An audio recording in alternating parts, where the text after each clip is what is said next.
কি হ হ হ? আপনি কি পাগল হয়ে গেছেন? আমি কেন কান ধরে এক পায়ে দাঁড়িয়ে থাকবো?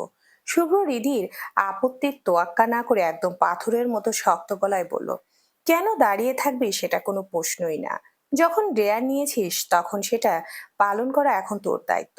আমার দেয়া ডেয়ার এটাই, আর তোকে এখন এটাই করতে হবে। কোনো ওজোর আপত্তি চলবে না। শুভ্রর এই অদ্ভুত আর কিছুটা নিষ্ঠুর জেদ দেখে রাসেল পাশে বসে নিচু স্বরে বিড়বিড় করে উঠল, এটা কেমন টেয়ার? এটা তো রীতিমতো টর্চার। রাসেলের কথাগুলো শুভ্রর কানে স্পষ্ট গেল, কিন্তু সে পাত্তাই দিল না। হৃদি এবার রেগে ফেটে পড়ে বলল, এমন কোনো ডেয়ার হয় নাকি? ডেয়ার মানে তো কোনো কাজ করা, কিন্তু আপনি যেটা দিচ্ছেন সেটা তো নির্ঘাত সাজা। আমি তো কোনো অপরাধ করিনি যে আমাকে এভাবে শাস্তি ভোগ করতে হবে। আমি পারবো না আপনার এই আজে বাজে ডেয়ার পালন করতে। শুভ্রম একটু আয়েশ করে বসে বাঁকা হেসে বলল, আরে বাবা, ডিয়ার মানেই তো চ্যালেঞ্জ। আমার কাছে এটাই ডিয়ার, আর তোকে এটাই পালন করতে হবে। আর যদি না পারিস তবে একটা অপশন আছে, ঈদের দিন যত টাকা সালামি পেয়েছিস তার সবটুকু আমাদের দিয়ে দিবি। আমরা সবাই মিলে সেই টাকা দিয়ে গ্র্যান্ড পিকনিক করব। তুই ভেবে দেখ এখন কি করবি। দিদি এবার মহা বিপদে পড়ে গেল। সে কিছুতেই বুঝতে পারছে না এই লোকটা কেন বারবার ওর জমানো সালামির টাকার উপর নজর দেয়। দিদি রাগী দৃষ্টিতে শুভ্রর দিকে তাকিয়ে রইল, যেন চোখ দিয়ে ভস্ম করে দিবে ওকে। শুভ্র ঘড়ির দিকে তাকিয়ে আবার তাড়া দিয়ে বলল, রাগী চোখে তাকিয়ে কোনো লাভ নেই মিসেস। এখন কোনটা বেছে নিবে? কান ধরে দাঁড়িয়ে থাকা নাকি টাকাগুলো হাসি মুখে আমাদের হাতে তুলে দেওয়া? সময় মতো 5 সেকেন্ড। 1 2 3 4 5। শুভ্র 5 বলার আগে রিদি চিৎকার করে বলে উঠলো, থামুন, দাঁড়াচ্ছি দাঁড়াচ্ছি আমি। শুভ্র তৃপ্তির হাসি হেসে বলল, গুড চয়েস, এই তো লক্ষ্মী মেয়ের মতো কথা। দিদি রাগে গজগজ করতে করতে ছাদের এক কোণে গিয়ে কান ধরে দাঁড়ালো। শুভ্র দূর থেকে ওকে লক্ষ্য করে আঙ্গুল উঁচিয়ে আবার শাসন সুরে বলল, উহু, শুধু কান ধরলে হবে না, এক পা উপরে তুলতে হবে, জলদি। রিদি রাগে দাঁতে দাঁতে দাঁত চেপে এক পা উপরে তুলে টাল সামলাতে সামলাতে দাঁড়িয়ে রইল। ছাদের বাকি সবাই হা করে রিদির এই দশা দেখছে। রাসেলের মুখ চুন হয়ে গেছে, কিন্তু শুভ্রর মুখে তখন এক পৈশাচিক আনন্দের বাঁকা হাসি। সে যেন রিদিকে শাসন করার এই সুযোগটা খুব তাড়িয়ে তাড়িয়ে উপভোগ করছে। ছাদের উপর সময় যেন থমকে দাঁড়িয়েছে। একে একে ইমন, তুর্য, রিফাত আর ঈশান আড্ডা শেষ করে নিচে নেমে গেল। রাসেলেরও ফোনে একটা জরুরি কল আসায় সেও কথা বলতে বলতে সিঁড়ি দিয়ে অদৃশ্য হলো। মিহি আর পাখি যখন যাওয়ার তোড়জোড় করছিল, শুভ্রাও তাদের সাথে নিয়ে নিচে নেমে গেল। এখন বিশাল ছাদের উপর নিস্তব্ধ রূপালী জ্যোৎস্নায় শুধু রিদি আর শুভ্র। রিদির অবস্থা তখন করুণ। এক পায়ে দাঁড়িয়ে থাকতে থাকতে ও সারা শরীর থরথর করে কাঁপছে। কপালে বিন্দু বিন্দু ঘাম জমেছে, মনে হচ্ছে এখনোই বুঝিও জ্ঞান হারিয়ে লুটিয়ে পড়বে। শুভ্র ধীর পায়ে হেঁটে রিদির একদম সামনে এসে দাঁড়ালো। ওর ঠোঁটের কোণে এখনো সেই রহস্যময় আর বাঁকা হাসিটা লেগে আছে। রিদি কাঁপতে কাঁপতে অস্পষ্ট স্বরে জিজ্ঞেস করলো, কে কে কেন এমন করছেন? এই অমানুষিক ডেয়ার দেওয়ার মানে কি? আমি আপনার কি ক্ষতি করেছি? শুভ্র কথা বলল না। সে আরো এক ধাপ এগিয়ে রিদির খুব কাছে চলে এলো। শুভ্রর তপ্ত নিঃশ্বাস তখন রিদির মুখের উপর আছড়ে পড়ছে। শুভ্র খুব আলতো হাতে রিদির কপালে এসে পড়া এলোমেলো চুলগুলো সরিয়ে কানের পিঠে গুজে দিল। তারপর নিচু আর গম্ভীর গলায় বলল, বলেছিলাম না রাসেলের থেকে দূরে থাকতে? ওকে ওভাবে হাসি মুখে আশকারা দিয়ে আমাকে রাগিয়ে দিলে তার ফল কখনো ভালো হবে না। এখন নিজের হাড়ের উপর দিয়ে টের পাচ্ছেন তো ফলটা কতটুকু ভালো হচ্ছে, মিসেস শুভ্র চৌধুরী। শুভ্রর হাতের স্পর্শ আর ওই মিসেস শুভ্র চৌধুরী ডাকটা শুনে হৃদি যেন বিদ্যুৎ স্পৃষ্ট হলো। শারীরিক ক্লান্তিতেও শরীরটা টলমল করে উঠল। হৃদি ভারসাম্য হারিয়ে পেছনের দিকে পড়ে যেতে নিলেই শুভ্র এক ঝটকায় নিজের শক্ত হাত দিয়ে ওর কোমর জড়িয়ে ধরে ফেলল। হৃদি টাল সামলাতে না পেরে সরাসরি শুভ্রর চওড়া বুকের উপর আছড়ে পড়ল। দুজনের হৃৎপিণ্ডর ধুকপুকানি তখন এক হয়ে মিশে যাচ্ছে। শুভ্র ওর কোমর আরো শক্ত করে চেপে ধরে হৃদির চোখের গভীরে তাকিয়ে রইল। হৃদি চোখে তখন জল টলমল অভিমান, আর শুভ্রের চোখে সীমাহীন অধিকার বোধ। হৃদি কোনো রকম একদলা শ্বাস টেনে নিজের টাল সামলানোর চেষ্টা করলো। শুভ্রর হাতের শক্ত বাঁধন ওর শরীরের হাড়গোড় যেন গুড়িয়ে দিতে চাইছে। হৃদু নিচু স্বরে কাপা গলায় বলল, ছাড়েন আমায়, আমি নিচে যাব। অনেক হয়েছে আপনার এই পাগলামি। শুভ্র হৃদির কথার তোয়াক্কা করলো না।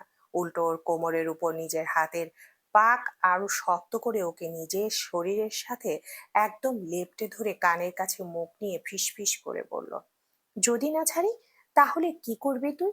Just tell me. হৃদি অন্ধকারে শুভ্রর ওই ধকধকে চোখের দিকে তাকিয়ে রইল। ওর গলার স্বর ধরে আসছে, তবুও সাহস সঞ্চয় করে বলল, ছাড়বেন না কেন? শুভ্র ঠোঁটের কোণে সেই বাঁকা হাসিটা ফুটিয়ে নির্বিকার গলায় বলল, বিকজ ইটস মাই উইশ। আমার ইচ্ছে হয়েছে তোকে এভাবে ধরে রাখতে, তাই ছাড়বো না। দিদি এবার ক্ষিপ্ত হয়ে উঠল। সে ঝাঁঝালো গলায় শুধালো, আপনার ইচ্ছেতে কি সব হবে? আমার কি কোনো নিজস্ব ইচ্ছে নেই? না মানে আপনি কি আমাকে আপনার হাতের পুতুল মনে করেন? আপনি যেভাবে নাচাবেন আমি সেইভাবেই নাচবো? Don't think so. শুভ্র এবার হৃদির চিবুকটা এক হাত দিয়ে শক্ত করে চেপে ধরে ওর একদম মুখের কাছে মুখ নিয়ে এলো। ওদের দুজনের নিঃশ্বাস তখন এক হয়ে মিশে যাচ্ছে। শুভ্র খুব গাঢ় স্বরে হৃদির চোখের মনির দিকে তাকিয়ে বলল, আমার হাতের পুতুল হতে তোর সমস্যাটা কোথায়? ভালোবাসার মানুষের হাতে পুতুল হতে কি খুব বেশি আপত্তি আছে তোর? You know, I love you. শুভ্রর মুখ দিয়ে বাক্যটা বের হওয়ার সাথে সাথেই সে যেন সংবিতি ফিরে পেল। নিজের উপর নিজেরই রাগ হলো। অতিরিক্ত আবেগে কি বলে ফেললো সে। শুভ্র মুহূর্তের মধ্যে হৃদির কোমর থেকে হাত সরিয়ে দিয়ে কয়েক ইঞ্চি দূরে সরে দাঁড়ালো। হৃদি কিছু বলার জন্য মুখ খোলার আগেই শুভ্র বেশ কঠোর গলায় পরিস্থিতি সামলে দেওয়ার চেষ্টা করলো। কিছু বলি নাই আমি, শুধু ভুল শুনেছিস। তুই ভুল শুনেছিস। শুনিস নাই তুই কিছুই। তোর কানে পোকা ঢুকেছে, তুই ভুলভাল শুনেছিস। একদম বেশি ভাববি না। জাস্ট কাম ডাউন। শুভ্র নিজের অস্থিরতা লোকানোর জন্য পকেট হাতে ঢুকিয়ে হৃদির দিকে থেকে নজর সরিয়ে নিল। তারপর গলার স্বর স্বাভাবিক করার চেষ্টা করে দ্রুত বলল, আরে হ্যাঁ, নিচে নেমে আয়। রাতে ছাদে বেশিক্ষণ থাকিস না, ঠান্ডা লেগে যেতে পারে। আর নেক্সট টাইম আমাকে এভাবে রাগিয়ে দিস না, না হলে আজকের থেকেও দ্বিগুণ খারাপ হবে। Be careful. বলে শুভ্র আর এক মুহূর্ত দাঁড়ালো না। গটগট শব্দে সিঁড়ি দিয়ে নিচে নেমে চলে গেল। রাতের নিস্তব্ধ আধারে হৃদি একা ছাদের মাঝখানে মূর্তির মতো দাঁড়িয়ে রইল। তার চোখ মুখ তখন বিস্ময়ের চরম পর্যায়ে। সে নিজের কপালে হাত দিয়ে বিড়বিড় করে বলতে লাগলো, লোকটা কি সত্যিই আমাকে আই লাভ ইউ বললো, নাকি আমি সত্যি ভুল শুনলাম? ওসব কথা তো স্পষ্ট শুনলাম, তাহলে ওই শব্দগুলো কি ভুল শোনা সম্ভব? It's impossible. আমার যতটুকু ধারণা লোকটা আমাকে আই লাভ ইউ বলেছে। দিদি উত্তেজনায় যেন কুল কিনারা খুঁজে পাচ্ছে না। হঠাৎ ভালোবাসার মানুষের মুখে এমন একটা বাক্য শোনা যে কতটা অবিশ্বাস্য হতে পারে তা দিদি এখন হাড়ে হাড়ে টের পাচ্ছে। তার মন বলছে সে ঠিক শুনেছে, কিন্তু শুভ্রের তাৎক্ষণিক অস্বীকার তাকে দ্বিধায় ফেলে দিয়েছে। মনের ভেতর এক বিশাল যুদ্ধ শুরু হয়ে গেছে, সত্যি কিনা ভ্রম। সকালবেলা ঈশান আয়েশ করে ব্রাশ করতে করতে পুকুর পাড়ের দিকে এগিয়ে এলো। ভোরের স্নিগ্ধ বাতাসে মনটা বেশ ফুরফুরে লাগছে তার। পুকুর ঘাটের কাছাকাছি আসতেই সে দেখতে পেল মিহি একা দাঁড়িয়ে আছে। মেয়েটা একদম নিষ্পলক চোখে শান্ত পানির দিকে তাকিয়ে কি যেন ভাবছে। ঈশান ভাবলো একবার ডেকে জিজ্ঞেস করবে কিছু হয়েছে কিনা, কিন্তু পরক্ষণে মনে হলো থাক, একা আছে যখন নিশ্চয়ই নিজের কোনো চিন্তা করছে। মেয়েদের সাথে নিজে থেকে আগ বাড়িয়ে কথা বলতে গেলে উল্টোটা ভেবে বসতে পারে। So I should leave her alone.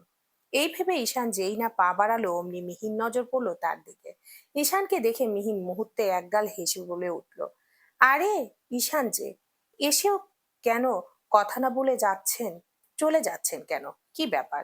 ঈশান মাঝপথে থেমে গেল। সে একটু অপ্রস্তুত হয়ে মিহির দিকে ঘুরে তাকিয়ে বলল, ওই না, আসলে এমনি সকালে উঠে হাঁটার জন্য এদিকে আসলাম।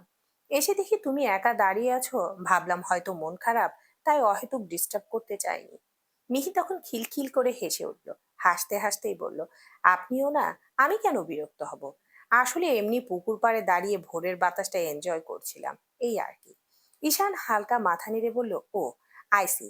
এরপর দুজনের মধ্যে টুকটাক গল্প জমে উঠল। ঈশান মজার কিছু একটা বলতে মিহি হাসিতে ফেটে পড়ল। ঠিক সেই সময় শুভ্রা বড় একটা হাই তুলতে তুলতে ঘর থেকে বাইরে বের হলো। চোখে মুখে তখনও ঘুমের রেশ। বাড়ির গেটের কাছে আসতেই ওর চোখ গেল পুকুরের পাড়ের দিকে। সেখানে ঈশান আর মিহি পাশাপাশি দাঁড়িয়ে হাসাহাসি করছে। দৃশ্যটা দেখা মাত্রই শুভ্রার বুকের ভেতরটা যেন কেউ খামছে ধরল। কলিজাটা হঠাৎ মোচড় দিয়ে উঠল ওর। শুভ্রা স্পষ্ট অনুভব করতে পারলো একটা অজানা অস্থিরতা, তার চিনচিনে ব্যথা ওর সারা শরীরে ছড়িয়ে পড়েছে। শুভ্রা মনে মনে ভাবলো, এর মানে কি? আমি কেন ঈশান ভাইয়াকে অন্য কোনো মেয়ের সাথে কথা বলতে দেখে কষ্ট পাচ্ছি? ও তো আমার বড় ভাইয়ের মতো, তাহলে মিহির সাথে এভাবে হাসাহাসি করতে দেখে আমার তো খারাপ লাগছে কেন? শেষমেশ শুভ্রা নিজের মনের সাথে লড়ে আর শান্ত থাকতে পারলো না। দ্রুত পায়ে সে পুকুর পাড়ে চলে আসলো। শুভ্রাকে হুট করে আসতে দেখে ঈশান আর মিহির হাসি মুহূর্তেই মিলিয়ে গেল। মিহি অবাক হয়ে বলল, আরে শুভ্রা, তুই হঠাৎ এখানে? শুভ্রা মিহির দিকে তাকিয়ে বেশ তেরা গলায় উত্তর দিল, কেন? এসে এখানে এসে বুঝি খুব বড় কোনো অপরাধ করে ফেললাম? তোদের পার্সোনাল মোমেন্টে কি তোদের পার্সোনাল মোমেন্ট কি নষ্ট হয়ে গেল? শুভ্রার এমন ঝাঁঝালো কথা শুনে ঈশান আর মিহি দুজনেই কুঁচকে গেল। মিহি পরিস্থিতি হালকা করার জন্য ঠাট্টার সুরে শুভ্রার কাঁধে একটা চাপড় মেরে বলল, তুইও না, কি সব আজে বাজে বলছিস? অপরাধ কেন হবে? আমরা তো এমনি গল্প করছিলাম। শুভ্রা একটা মেয়েকে হাসি ঠোঁটে ঝুলিয়ে দাঁতে দাঁত চেপে বলল, তোর ভাবসাব দেখে তো তাই মনে হচ্ছে না রে মিহি। মনে হচ্ছে আমি এসে একদম কাবাব মে হাড্ডি হয়ে গেছি। মিহি একটু হেসে বলল, তুই না শুভ্রা কি যা তা বলিস। আমি তো ওই আর কি এমনি একটু গল্প করছিলাম। আর বাকিটুকু বলার আগেই শুভ্রা তাকে হাত উঁচিয়ে থামিয়ে দিয়ে কর্কশ গলায় বলল, হয়েছে, বুঝেছি, এখন তুমি এখান থেকে যা। ঈশান ভাইয়ার সাথে আমার কিছু পার্সোনাল কথা আছে। মিহি আর কথা বাড়ালো না। শুভ্রার মেজাজ দেখে চুপচাপ সেখান থেকে চলে গেল। ঈশান তখন দাঁত ব্রাশ শেষ করে মাটিতে থুথু ফেলে মুখ ধুয়ে সোজা হয়ে দাঁড়ালো। শুভ্রার দিকে তাকিয়ে নির্বিকার গলায় বলল, কি বলবে তাড়াতাড়ি বলো। শুভ্রা যেন তেলে বেগুনে জ্বলে উঠল। রাগে ফুঁসতে ফুঁসতে বলল, কেন? খুব কষ্ট হচ্ছে বুঝি মিহিকে বিদায় করে দিয়েছি বলে? খুব একা একা লাগছে আপনার? ঈশানের ভুরু কুঁচকে গেল, কপালে ভাঁজ ফেলে সে বিরক্ত হয়ে শুভ্রার দিকে তাকিয়ে বলল, কি বলছো শুভ্রা তুমি এসব? মাথা ঠিক আছে তোমার? মিহি চলে যাওয়ায় আমার কেন কষ্ট হবে? শুভ্রা এবার ঈশানের আরো কাছে এগিয়ে এসে তেরা গলায় বলল, তাহলে এতক্ষণ তো ওর সাথে বেশ হেসেই কথা বলছিলেন, তখন তো আপনার সময় ফুরাচ্ছিল না। এখন আমি কথা বলতে চাইছি বলে আমার বেলায় আপনার সময় ফুরিয়ে যাচ্ছে, তাই না? ঈশান একদম ভ্যাবাচাকা খেয়ে গেল। সে কিছুতেই মেলাতে পারছে না শুভ্রা হুট করে কেন এতটা রিয়্যাক্ট করছে। সে আমতা আমতা করে পরিস্থিতি সামাল দেওয়ার চেষ্টা করলো। শুভ্রা, দেখো, তুমি যা ভাবছো তা মোটেও না। আসলে হুট করে এভাবে পুকুর পাড়ে আমাদের দুজনকে কথা বলতে দেখলে গ্রামের মানুষ উল্টাপাল্টা ভাববে। আর গ্রামের লোকজনের সম্পর্কে তো তোমার ধারণা আছেই। তাই আমি বাকিটুকু বলার সুযোগ দিল না শুভ্রা।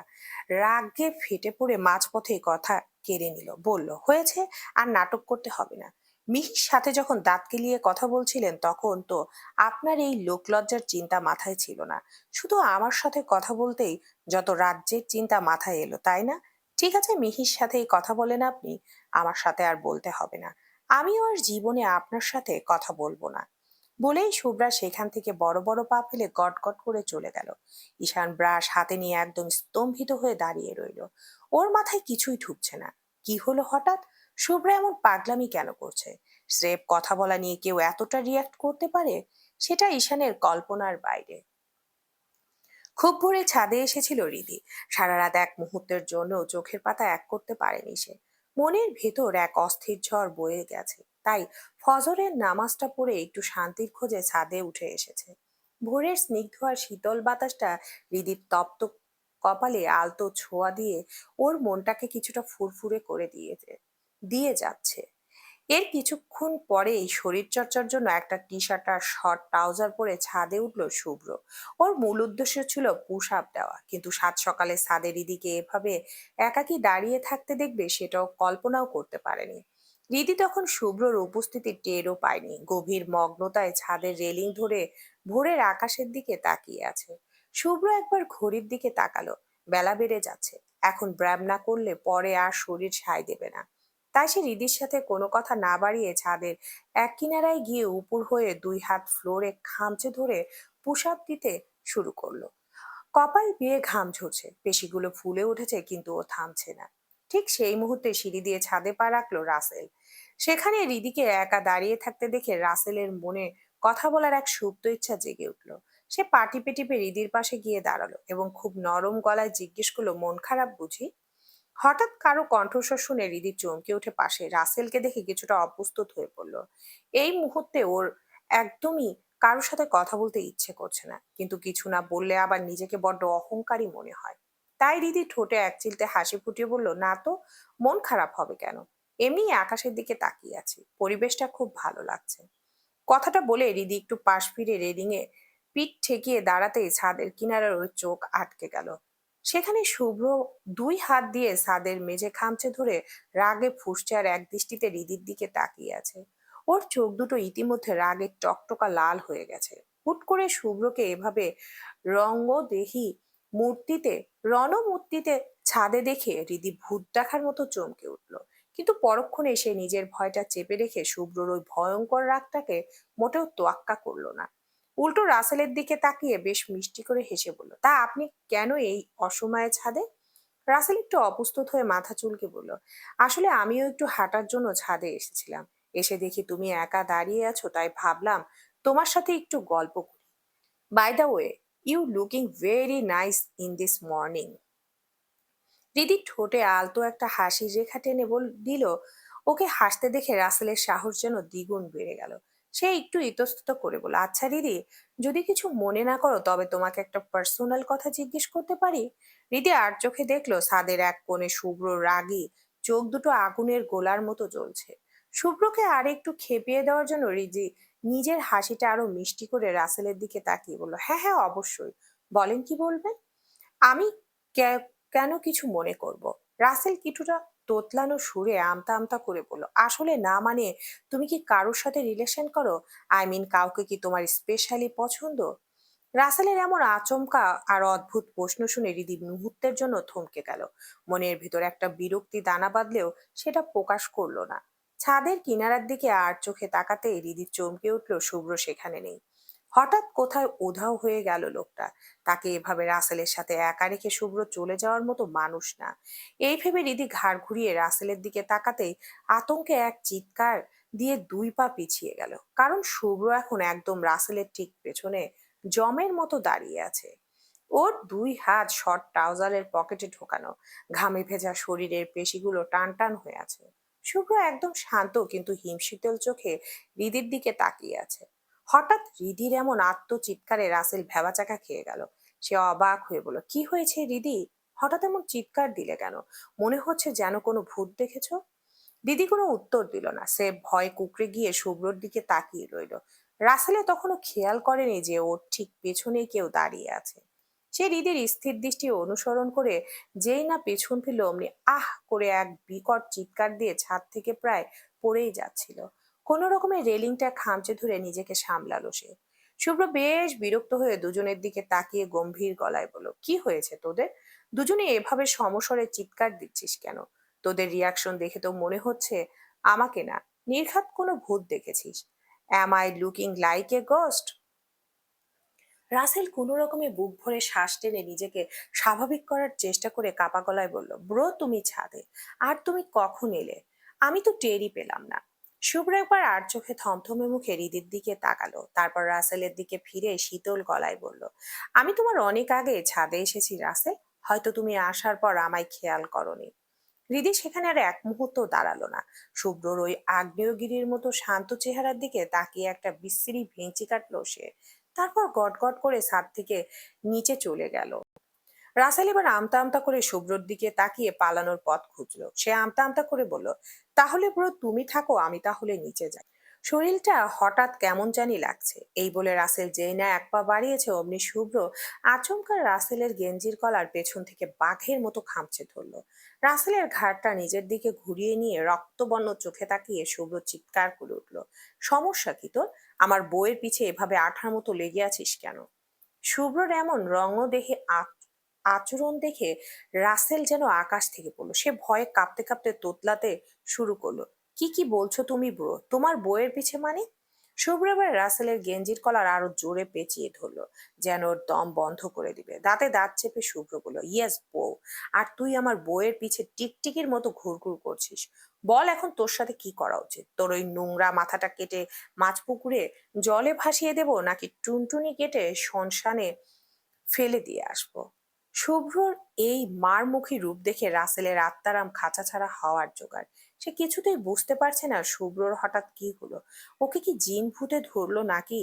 রাসেল কোনো মতো শুকনো ঢোক গিলে থরথর করে কাঁপতে কাঁপতে বলল, দেখো ব্রো, তোমার কোথাও একটা বিশাল ভুল হচ্ছে। আমি তোমার বউয়ের পিছে ঘুরবো কিভাবে? আর তোমার বউ আসবেই বা কোত্থেকে? তুমি তো এখনো বিয়েই করনি। আমার মনে হচ্ছে তোমার উপর আসমানি কিছু আসর করেছে। তুমি ঠিক নেই। শুভ্রর ঠোঁটের কোণে একটা কুৎসিত আর পৈশাচিক হাসি ফুটে উঠল। সে একদম রাসেলের কানের কাছে মুখ নিয়ে শয়তানের মতো ফিসফিস করে বলল, তুই একদম ঠিক ধরেছিস রাসেল। আমার উপর ভূত চেপেছে। আর সেটা হলো এক ভয়ঙ্কর প্রেমিক ভূত, যে তার বউকে পরপুরুষের হাত থেকে বাঁচাতে যে কোনো সময় কারো ঘাড় মটকে দিতে পারে। আর সেই দুর্ভাগ্যবান মানুষটা হচ্ছিস তুই। ইয়েস, আমি এখন তোর ঘাড় মটকাবো, হা হা হি হি। বলেই শুভ্র কোনো সুযোগ না দিয়ে এক ঝটকায় রাসেলের গলা টিপে ধরলো। হাতের জোর এতটাই বেশি যে রাসেল চিৎকার তো দূর, ঠিক মতো শ্বাস পর্যন্ত নিতে পারছে না। ওর চোখ দুটো ভয়ে আর যন্ত্রণায় ঠিকরে বেরিয়ে আসার উপক্রম। শুভ্র তাতে দাঁত চেপে গড় করে বলল, বল হারামজাদা, আর কোনোদিন আমার বইয়ের আশেপাশে ঘুরঘুর করবি? বল, জাস্ট সেইড। রাসেল এবার মনে প্রাণে বিশ্বাস করে নিল যে শুভ্রর উপর নির্ঘাত কোনো শক্তিশালী জিন সাওয়ার হয়েছে, যে ওকে ভুল বুঝে নিজের বউয়ের উপর নজরদারি ভাবছে। বাঁচার আর কোনো উপায় না পেয়ে রাসেল মরিয়া হয়ে না সূচক মাথা নাড়ালো। শুভ্র সাথে সাথে ওর গলা ছেড়ে দিল। রাসেল ছাদের মেঝেতে বসে পড়ে দু হাতে গলা চেপে ধরে কুকড়ে গিয়ে কাশতে লাগলো। ওর দম যেন আটকে যাচ্ছিল। শুভ্র ওর দিকে নিষ্পলক চোখে তাকিয়ে থেকে ঠান্ডা গলায় শেষ হুঁশিয়ারি দিল, নেক্সট টাইম যদি তোকে আবার আমার বউয়ের আশেপাশে দেখি, তবে তোর ভবিষ্যৎ বউয়ের ভবিষ্যৎ কেটে দিতে আমি ন্যানো সেকেন্ডও ভাববো না। So get lost. ঢাকা শহরের থানার গেট দিয়ে ভেতরে পা রাখতেই এক ধরনের ভ্যাপসা আর গোমর গন্ধ নাকে এসে ধাক্কা দিল। জরাজীর্ণ দেয়ালগুলো চুনকাম অনেক আগেই চটে গেছে। সেখানে ধুলো জমা কয়েকটা পুরনো ক্যালেন্ডার আর ওয়ান্টেড অপরাধীদের ঝাপসা হয়ে যাওয়া ছবি ঝোলানো। মাথার উপর একটা পুরনো সিলিং ফ্যান বিচ্ছিরি শব্দ করে ঘুরছে, যে কোনো সময় খুলে পড়বে।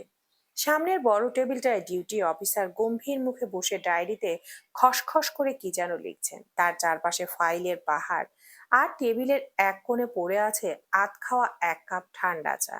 করিডোর দিয়ে যাওয়ার সময় কানে আসছে ওয়াকি টকি সেই পরিচিত কর্কশ আওয়াজ, ওভার অ্যান্ড আউট। একটু এগোলেই বাম পাশে সেই অন্ধকার আর স্যাঁতসেঁতে হাজতখানা। লোহার মোটা শিকের ওপাশে কয়েকটা আবছা মূর্তিকে দেখা যাচ্ছে। কেউ দেয়ালে হেলান দিয়ে ঝিমাচ্ছে, কেউ বা ফ্যালফ্যাল করে বাইরের দিকে তাকিয়ে আছে। ওখান থেকে আসা এক ধরনের ভ্যাপসা গন্ধ আর গুমোট পরিবেশটা পুরো থানার বাতাসকে ভারী করে রেখেছে। মাঝে মধ্যে কোনো পুলিশ কনস্টেবল বুটের শব্দ তুলে করিডোর দিয়ে হন হন করে চলে যাচ্ছে। থানার এক কোণে স্তূপ করে রাখা হয়েছে জব্দ করা পুরনো মোটর সাইকেল আর ধুলো মাখা কিছু লাঠি সোটা। বাইরে ট্রাফিক জ্যামের আওয়াজ শোনা গেলেও থানার ভেতরে এই পরিবেশটা কেমন যেন পাথরের মতো স্থির আর রহস্যময়। প্রতিটি দেয়াল যেন এক একটা না বলা গল্পের সাক্ষী হয়ে দাঁড়িয়ে আছে। থানার সামনে একের পর এক কালো রঙের দামি ল্যান্ড ক্রুজার এসে থামলো। ইঞ্জিনের গর্জন থামতেই চারপাশটা যেন এক অদ্ভুত নিস্তব্ধতায় ছেয়ে গেল। গাড়ি থেকে নামলেন স্যুট বুট পরা একজন বয়স্ক কিন্তু অত্যন্ত প্রভাবশালী চেহারার মানুষ, নাইম খান। তার ব্যক্তিত্ব আর চালচলনই বলে দিচ্ছেন তিনি এই শহরের কতটা ক্ষমতাধর ব্যক্তি। তাকে দেখা মাত্রই ডিউটি অফিসার থেকে শুরু করে কনস্টেবলরা ততস্থ হয়ে দাঁড়িয়ে কুর্নিশ জানালো। নাইম খান ভাবলেশীন মুখে সেই সালাম দিলেন এবং অত্যন্ত ধীর স্থির পায়ে থানার ভেতরে প্রবেশ করলেন। সরাসরি এসপির রুমে গিয়ে মিনিট 10 কথা বলার পর তিনি আসামির সাথে কথা বলার জন্য 1 ঘন্টা সময় বরাদ্দ করে নিলেন। একজন পুলিশ অফিসার অত্যন্ত বিনয়ের সাথে তাকে করিডোর দিয়ে নিয়ে চললেন হাজতখানার দিকে। করিডোরের স্যাঁতসেঁতে মেঝেতে নাইম খানের দামি চামড়ার জুতার খটখট শব্দটা প্রতিধ্বনিত হচ্ছিল। সেই শব্দে হাজতের ভেতরের কুকড়ে বসে থাকা আসামিটা চমকে চোখ তুলে তাকালো। ধুলোমাখা মেঝে আর মশার কামড়ে অতিষ্ঠ নির্বাণ যখন দেখলো লোহার শিখের ওপাশে তার বাবা দাঁড়িয়ে আছে, মুহূর্তে তার চোখের কোণ বেয়ে নোনা জল গড়িয়ে পড়ল। সে টলমলে পায়ে উঠে দাঁড়িয়ে ধীরে ধীরে শিখের সামনে এগিয়ে এলো। ফিসফিস করে কাপা গলায় ডাকলো, বাবা। নির্বাণের সেই করুণ ডাকে নাইম খান এক মুহূর্তের জন্য চোখ ফিরিয়ে নিলেন। পাথরের মতো শক্ত মনে হয়তো কোনো চোরা টান লাগছে, কিন্তু তিনি সেটা প্রকাশ হতে দিলেন না। তিনি সাথে থাকা পুলিশ অফিসারকে ইশারা করলেন দূরে যেতে। অফিসার সসম্মানে সরে দাঁড়ালে নাইম খান আবার নির্বাণের দিকে তাকালেন। নির্বাণ এখনো অবাক চোখে তার বাবার দিকে তাকিয়ে আছে। সে স্বপ্নেও ভাবেনি যে তার বাবা এই নোংরা থানায় তার সাথে দেখা করতে আসবেন। নাইম খান গলা পরিষ্কার করে বেশ গম্ভীর আর শীতল কণ্ঠে বললেন, বেশি আবেগপ্রবণ হওয়ার দরকার নেই নির্বাণ। ভাবিস না আমি তোকে দেখতে এখানে এসেছি। আমি নিহাতি প্রয়োজনেই এসেছি। মুহূর্তের মধ্যে নির্বাণের উজ্জ্বল হয়ে ওঠা মুখটা ম্লান হয়ে গেল। মাথাটা নিচু করে নিল সে। মনে মনে ভাবলো, ঠিকই তো, সে তো তার বাবার যোগ্য ছেলে হতে পারেনি, তবে তাকে দেখতে কেন আসবেন তিনি? নাইম খান আবার বললেন, আমি তোর কাছে একটা বিশেষ সাহায্য চাইতে আসছি, করবি আমায় সাহায্য? নির্বাণ তার বাবার কথা যেন কিছুতেই মেলাতে পারছে না।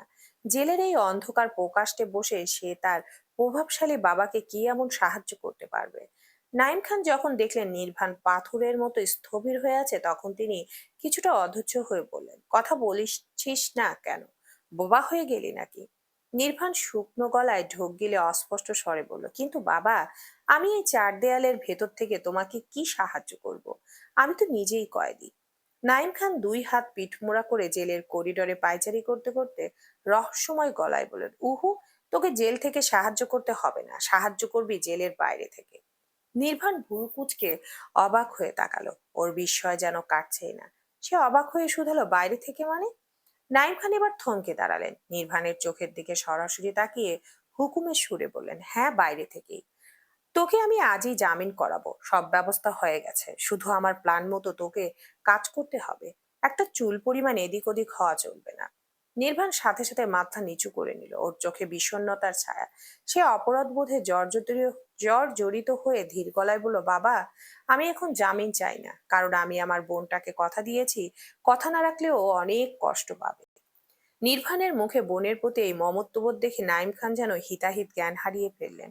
তিনি ক্ষিপ্ত হয়ে জেলের লোহার গ্রিলটা দু হাতে খামচে ধরে গর্জে উঠলেন, যদি বোনের আত্মা শান্তিই না পায়, তবে বোনের দেওয়া কথা রেখে কি হবে?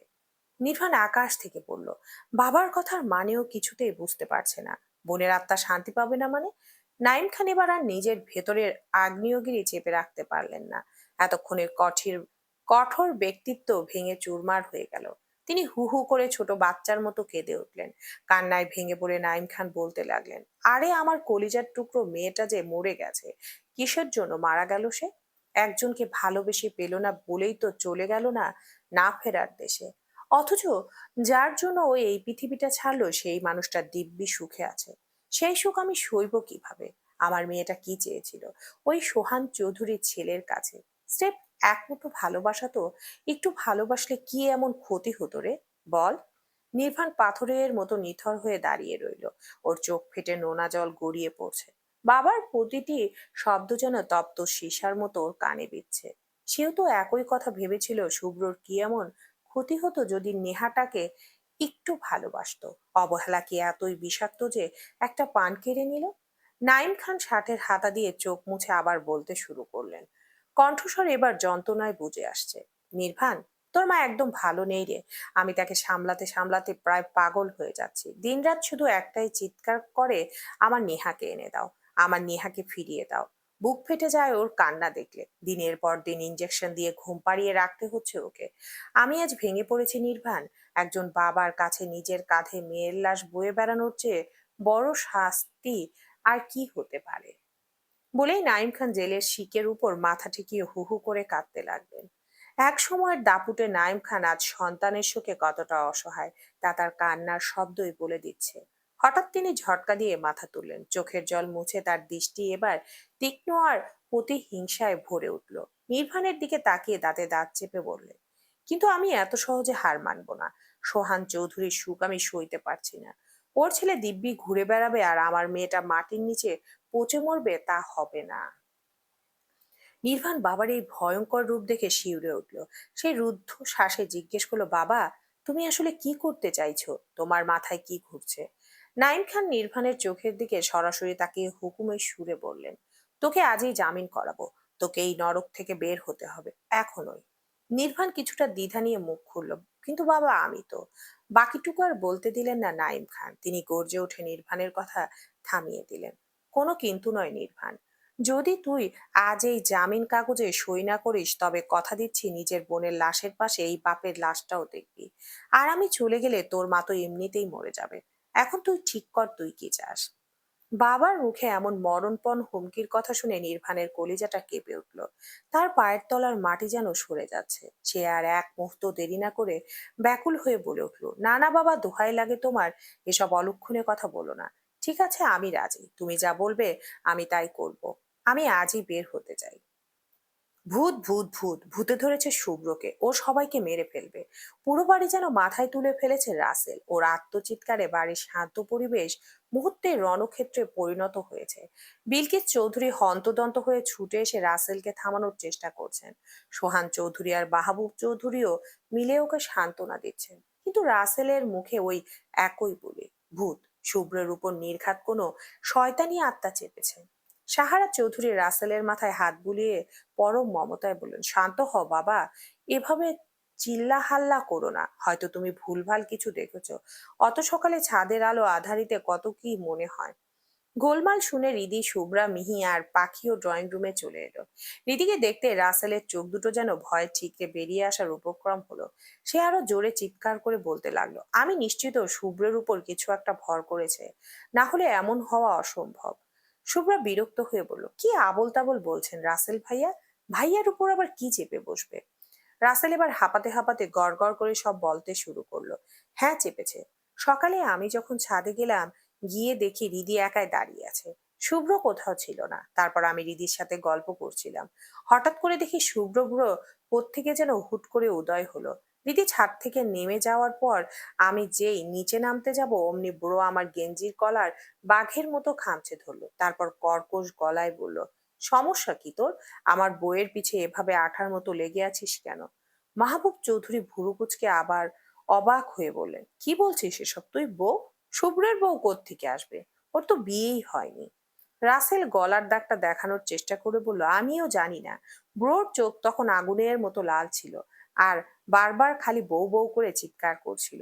আমি যেই বলেছি যে তুমি তো বিয়েই করনি, বউ কোত্থেকে আসবে, অমনি ব্রো আমার গলা টিপে ধরলো। এত জোরে চেপে ধরেছিল যে আমি শ্বাস নিতে পারছিলাম না। এটা কোনো মানুষের শক্তি ছিল না মামা, নির্ঘাত কোনো জিন ভূত হবে। রাসেলের কথা শুনে হৃদি মুহূর্তের জন্য একদম স্থির হয়ে গেল। রাসেলের আতঙ্কিত চেহারা দেখে ওর আর বুঝতে বাকি নেই যে শুভ্র সত্যিই এমন কাণ্ড ঘটিয়েছে। শুভ্রর মতো গম্ভীর একটা ছেলে এমন পাগলামি করেছে ভেবে হৃদি আর হাসি চেপে রাখতে পারলো না। ও হঠাৎই হা হা হু হু হি হি করে শব্দ করে হেসে উঠল। দিদির এমন অসময়ে অট্টহাসি দেখে ড্রয়িং রুমে থাকা বাড়ির বড়রা থেকে শুরু করে সবাই ওর দিকে গোল গোল চোখে তাকালো। মুহূর্তেই রিদি নিজের ভুল বুঝতে পেরে দুই হাত দিয়ে মুখ চেপে হাসি থামিয়ে দিল। রিদির বাবা ইকবাল আহসান ভুরু কুচকে মেয়ের দিকে তাকিয়ে গম্ভীর গলায় বললেন, কি হয়েছে রিদি, এমন অসভ্যের মতো হাসলি কেন তুই? রিদি আমতা আমতা করে কোনো মতে হাসি চেপে বলে, এমনি আব্বু, জাস্ট একটা জোকস মনে পড়ে গিয়েছিল। রাসেলের রিদির দিকে প্রায় কান্নাকাটি করার মতো মুখ করে তাকিয়ে বলল, রিদি তুমি কি এটাকে মজা ভাবছো? আমি কিন্তু একটু ইয়ার্কি করছি না, খোদার কসম বলছি শুভ্র বুড়ো আমার সাথে ঠিক এটাই করেছে। আমার গলায় এখনো দাগ বসে আছে মনে হয়। রাসেলের কথা শেষ হওয়ার ঠিক সেই মুহূর্তে ঘর থেকে বের হয়ে এলো ঈশান, তুর্য আর রিফাত। তাদের সবার পেছনে পকেটে হাত দিয়ে অত্যন্ত শান্ত ভঙ্গিতে হেঁটে আসছে শুভ্র। শুভ্রর পরনের শার্টের হাতাটা কোনোই পর্যন্ত গোটাতে গোটাতে ডাইনিং টেবিলের কাছে গিয়ে আয়েশ করে বসলো। ড্রয়িং রুমের এই গম্ভীর পরিবেশ যেন টেরই পায়নি। ও বিলকিস চৌধুরীর দিকে তাকিয়ে নির্বিকার গলায় বলল, চাচি খেতে দাও তো, খুব খিদে পেয়েছে। সবাই যখন হতভম্ব হয়ে ওর দিকে তাকিয়ে আছে তখন বিলকিস চৌধুরী শুভ্রর দিকে এগিয়ে এসে কপালে ভাঁজ ফেলে বললেন, কি রে শুভ্র, সকালে তুই ছাদে নাকি রাসেলের গলা টিপে ধরেছিস? ও তো বলছে তুই নাকি বারবার বউ বউ করে চিৎকার করেছিলি। এসব কি সত্যি? তোর শরীর টরীর ঠিক আছে তো? বিলকিস চৌধুরীর কথা শুনে শুভ্র টেবিলে রাখা জগ থেকে এক গ্লাস পানি ঢেলে নিল। এক ঢোকে খেয়ে গ্লাসটা নামিয়ে রেখে অত্যন্ত শান্ত গলায় বলল, আসলে চাচি, হুট করে ছাদে রাসেল আমায় দেখে কেমন যেন কুকড়ে যাচ্ছিল। ও আমাকে দেখে ভয় পাচ্ছে দেখে আমার মাথায় দুষ্টুমি বুদ্ধি চাপলো। ভাবলাম আরো একটু ভয় দেখিয়ে দিই, তারপর আর কি। এই পাগলামির অভিনয়টা করলাম, কিন্তু ও যে এতটা সিরিয়াসলি ভয় পেয়ে যাবে সেটা আমি গেস করতে পারিনি। শুভ্রর কথা শেষ হতে না হতে ড্রয়িং রুমের থমথমে পরিবেশটা মুহূর্তেই হালকা হয়ে গেল। ভয়ের বদলে এবার হাসির রোল পড়লো সবার মাঝে। ঈশান, তুর্য আর রিফাত তো হেসেই কুল পাচ্ছে না। রাসেল নিজের কানকে বিশ্বাস করতে পারছে না। সে বড় বড় চোখ করে শুভ্রর দিকে তাকিয়ে আমতা আমতা করে বলল, তার মানে তুমি আমাকে জাস্ট ভয় দেখানোর জন্য আমার সাথে অমন অদ্ভুত অভিনয় করেছো? আর ওই যে বউ বউ করছিলে? শুভ্র তখন প্লেটে খাবার নিতে নিতে আর চোখে একবার রাসেলের দিকে তাকালো। ওর ঠোঁটের কোণে সেই পরিচিত রহস্যময় বাঁকা হাসি ফুটে উঠল। সে গম্ভীর মুখে রাসেলের দিকে ইশারা করে বলল, কাছে আসো, ভালো করে বুঝিয়ে বলছি তোমাকে। শুভ্রর ডাকার ভঙ্গি দেখে রাসেলের বুকটা আবার একটু কেঁপে উঠল। ও বুঝতে পারছে না শুভ্রকে এখনো মজা করছে নাকি ও আসলেই কিছু বোঝাতে চায়। ড্রয়িং রুমের বাকিরা তখনও হাসাহাসি করছে। রাসেলের যেন ভয়ে একেবারে জমে পাথর হয়ে সোফায় সেটে আছে। শুভ্রর কাছাকাছি যাওয়ার সাহস তো দূর, ওর দিকে তাকাতেও এখন রাসেলের বুক কাঁপছে। রাসেলের এই করুণ দশা দেখে ইমন হাসতে হাসতে প্রায় গড়িয়ে পড়ল। সে শুভ্রর দিকে তাকিয়ে ফোরন কাটলো, ব্রো, তুমি এটা কি করলে? রাসেল ব্রো তো এখন মনে হয় রাতের বেলা বাথরুমে যেতে একা বের হতে পারবে না। আর সব থেকে বড় কথা, ও এখন তোমার সামনে আসতে জমের মতো ভয় পাচ্ছে। ইমনের কথা শুনে ড্রয়িং রুমে আবার হাসির জোয়ার বয়ে গেল। সোহান চৌধুরী আর মাহবুব চৌধুরী মুচকি হাসলেন। শুভ্র অবশ্য কারো হাসাহাসিতে বিন্দুমাত্র কান দিল না। সে অত্যন্ত নির্বিকার মুখে নিজের প্লেটে মন দিল, যেন একটু আগে সে কিছুই বলেনি। একে একে বাড়ির সবাই ডাইনিং টেবিলে এসে আসন দিল। শুরু হলো সকালের নাস্তা। রাসেল অনেক কষ্টে সাহস সঞ্চয় করে টেবিলের একদম এক কোণে গিয়ে বসলো। শুভ্রর থেকে যতটা দূরত্ব বজায় রাখা সম্ভব ঠিক ততটাই দূরে। শুভ্র আর চোখে একবার রাসেলের কুঁকড়ে থাকা অবস্থার দিকে তাকালো, কিন্তু মুখ ফুটে কিছু বলল না। অঢেল টাকার ক্ষমতার জোরে নাইম খান শেষ পর্যন্ত নির্ভানকে জামিন করিয়ে আনলেন। জেলখানার পেছনের দরজা দিয়ে নির্ভানকে কালো স্যুট আর মুখে মাস্ক পরিয়ে বের করা হলো। অনেকটা সিনেমার অপরাধীদের মতো ওকে গাড়িতে তোলা হলো, যেন কাকপক্ষীও টের না পায় যে শহরের কুখ্যাত আসামি এখন মুক্ত। গাড়িটা শহর ছাড়িয়ে অনেকটা দূরে নির্জন এক পাহাড়ের পাদদেশে এসে থামলো। চারপাশটা একদম শুনশান। পাহাড়ের একদম শেষ মাথায় দাঁড়িয়ে নাইম খান ধীর পায়ে নির্বাণের দিকে এগিয়ে এলেন।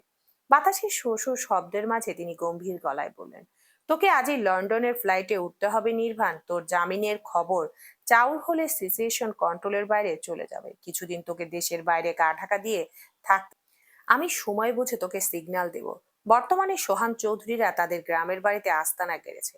তুই ফিরবি ঠিক সময় মতো। নির্বাণ ভুরু কুচকে বাবার দিকে তাকালো। ওর চোখে হাজারো প্রশ্ন।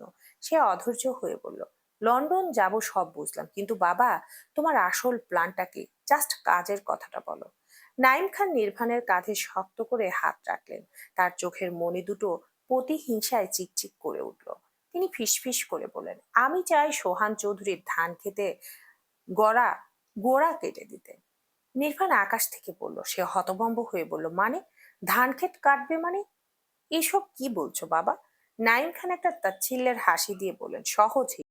আমাদের ঘরে যখন চাল ডাল থাকে না আর পকেটে টাকার অভাবে সেটা আনতে পারি না, তখন আমরা অভাবটা হাড় কাঁপানো ভাবে টের পাই। তেমনি সোহান চৌধুরীর ধান ক্ষেত আছে। আমি চাই ওটা এমন ভাবে ধ্বংস করতে যাতে ওরা ভেতর থেকে দুমড়ে মুচড়ে যায়। ওরাও অভাব আর হাহাকার ফিল করতে পারে। নির্বাণ অবিশ্বাসের সুরে বলল, হোয়াট? ধান ক্ষেত ধ্বংস করবে? বাবা, তুমি কি সত্যি পাগল হয়ে গেছো? নাইম খান শান্ত কিন্তু হিমশীতল গলায় বললেন, একদম না। পুরো ছকটা আগে শোনো, তারপর বলিস আমি পাগল না জিনিয়াস। নির্বাণ কৌতূহলী হয়ে বলল, আচ্ছা বলো। নাইম খান নির্বাণের কানের কাছে মুখ নিয়ে অত্যন্ত গোপনে শুরু থেকে শেষ পর্যন্ত কি কি করতে হবে সবটা খুলে বললেন। পুরো নকশাটা শোনার পর নির্বাণের চেহারাই বদলে গেল।